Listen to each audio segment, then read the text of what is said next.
اور افسوس سے کہنا پڑتا ہے، میں تمام علماء کا احترام کرتا ہوں،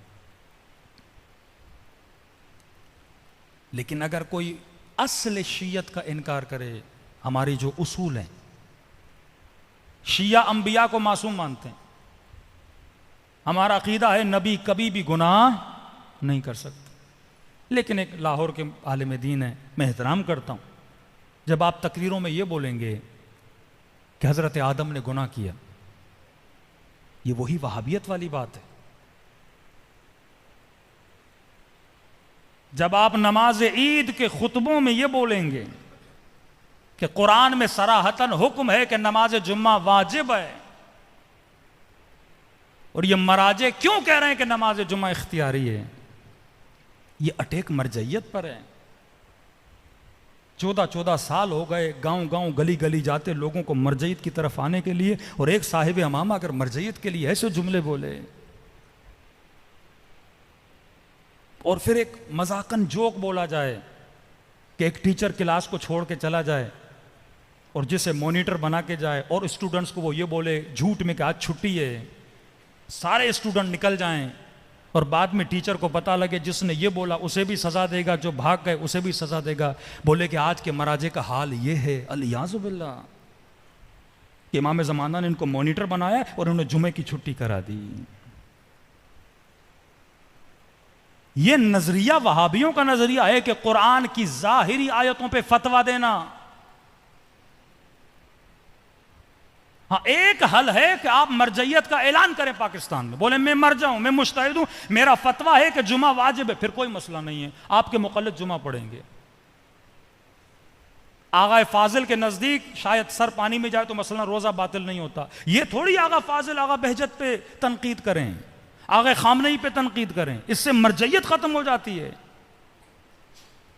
میں اگر مرجع نہیں ہوں، اگر میں نے مرجعیت کا اعلان نہیں کیا، مجھے حق نہیں ہے میں کسی مجتہد کی فتویٰ پہ تنقید کروں۔ ظواہر آیات قرآن پہ اگر حکم دینا ہوتا تو قرآن میں صریحتاً لکھا ہے، ابا حضرت آزر کو حضرت ابراہیم کا باپ بتایا گیا ہے، اور خدا کہتا ہے وہ کافر تھا، پھر آپ بھی مانو حضرت ابراہیم کے والد کافر تھے اگر ظواہر پہ حکم کرنا ہے۔ خدا کہتا ہے جو یہاں اندھا ہے وہ وہاں اندھا ہے، پھر بولو کہ جو یہاں اندھا ہے وہ وہاں اندھا ہے، ظاہر پہ حکم کرو۔ خدا کہتا ہے ید اللہ فوق ایدیہم، میرا ہاتھ ان کے ہاتھ کے اوپر ہے، پھر حکم دو۔ سینکڑوں احادیث ہیں چھٹے امام کے زمانے میں کہ امام نے لعنت بھیجی ان لوگوں پر جو جمعہ پڑھنے جا رہے ہیں۔ بعض ہمارے غالی غلات شیعہ جو بے وقوف ہیں وہ اس حدیث سے کیا سمجھتے ہیں کہ آج کے زمانے میں جمعہ پڑھنا حرام ہے، بعض پھر یہ نتیجہ نکالتے ہیں۔ بنو عباس اور بنو امیہ کے زمانے میں جو جمعہ پڑھنے جاتے تھے، بنو عباس اور بنو امیہ نے اپنے مولوی مسجدوں میں لگائے تھے، ان کے پیچھے امام نے فرمایا جمعہ پڑھنا منع ہے۔ ہمارا عقیدہ ہے جب تک حکومت الہی یعنی امام زمانہ نہیں آتے تب تک جمعہ اختیاری ہے۔ حکومت معصوم کے انڈر جو جمعہ ہوگا وہ جمعہ کیا ہے؟ اب حدیث موجود ہے، آپ حدیث کا کیسے انکار کر سکتے ہو؟ اور آپ لطیفے پڑھو، مراجع کا مذاق اڑاؤ۔ چلو آپ نے ایک لطیفہ پڑھا ہے، ایک آج میں بھی سنا دیتا ہوں۔ کہتے ہیں رسول خدا اپنے اصحاب کے ساتھ گئے، ظہر کی نماز پڑھی، یہ حدیث ہے اہل سنت کی کتب میں، شیعہ میں، دونوں میں موجود ہے۔ نماز ظہر کی نماز پڑھی، نماز پڑھنے کے بعد انہوں نے اونٹ کا گوشت کھایا۔ اب وقت ہونے والا تھا نماز عصر کا۔ اب اونٹ کا گوشت کھانے سے آپ کو پتہ ہے وضو کس چیز سے باطل ہوتا ہے؟ بدن سے ہوا خارج ہو جائے تو وضو باطل ہوتا ہے۔ انہوں نے اونٹ کا گوشت کھایا، کسی کی ہوا خارج ہو گئی، جب بدبو ہوئی، اب رسول ہے نا رحمت للعالمین، وہ تو کسی کو نہیں بولیں گے تو اٹھ کے جا وضو کر۔ نبی نے حکم فرمایا جن جن نے اونٹ کا گوشت کھایا ہے سارے جا کے وضو کریں۔ اب کل سے مولوی فتویٰ دے کہ جو بھی اونٹ کا گوشت کھائے گا اس کا وضو باطل ہے۔ حکمت ہوتی ہے کون سا حکم کس جگہ پہ کس لیے دیا گیا ہے، یہی حکمت بادشاہوں میں نہیں ہے۔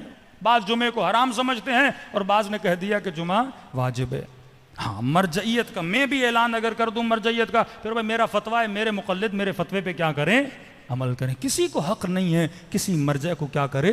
ٹوکے. اسی طرح رہبر کا ایک فتویٰ ہے، اس کے مرجع عمل نہ کریں. آغا سستانی کا ایک فتویٰ ہے، مرجع عمل کریں. مرجعیت شیعت کی بقا ہے، انبیاء کی عصمت ہمارا ایمان ہے. کسی نبی کا باپ کافر نہیں ہو سکتا. اگر آپ اس بات پہ آ گئے پھر علی بن ابی طالب کے لیے کیا بولو گے؟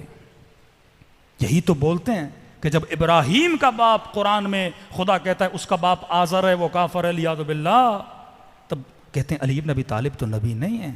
ساری اساس ہمارے عقیدوں کی خراب ہو جاتی ہے. یہ سوچ اور فکر ہمیں ہونی چاہیے کہ جب ہم گفتگو کر رہے ہیں کہیں مکتب کو نقصان نہ دیں. صلوات پڑھیں محمد و آل محمد.